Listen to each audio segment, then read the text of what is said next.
A Simple Solution to an Everlasting Issue by Maria Rendon.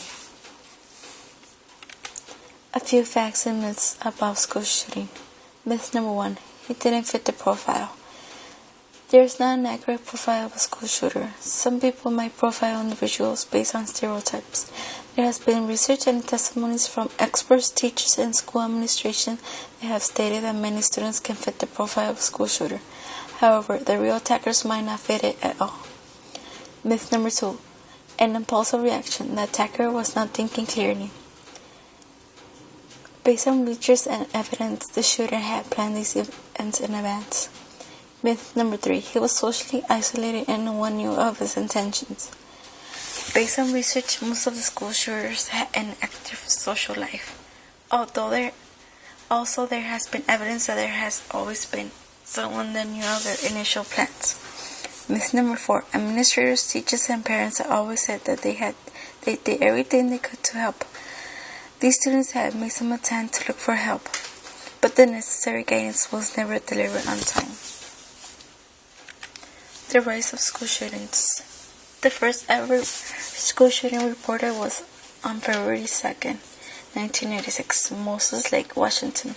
2 students and a teacher killed by a 14-year-old. 3 years later, April 20, 1989, 14 students, 1 teacher killed, 22 others wounded.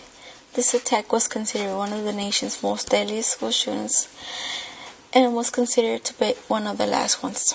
CDC data picked a child's chances of dying at a school was 1 in a million. This trend was actually studied to downward. Or was it really? And it continues.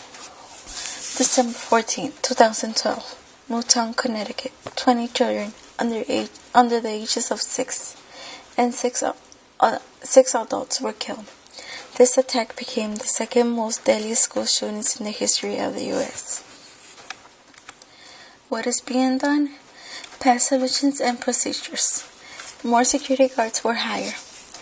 There was more civilians. There was more cameras and monitors. Public police became more involved. More parents and teachers became involved in the security outside and inside the school. More metal detectors and daily book-bag checks were implemented in each school. No more whys.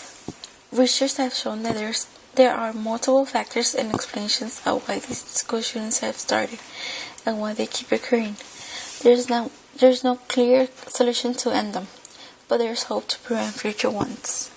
Counselors, teachers, and parents can work together to help children and young adults with their emotional and academic needs.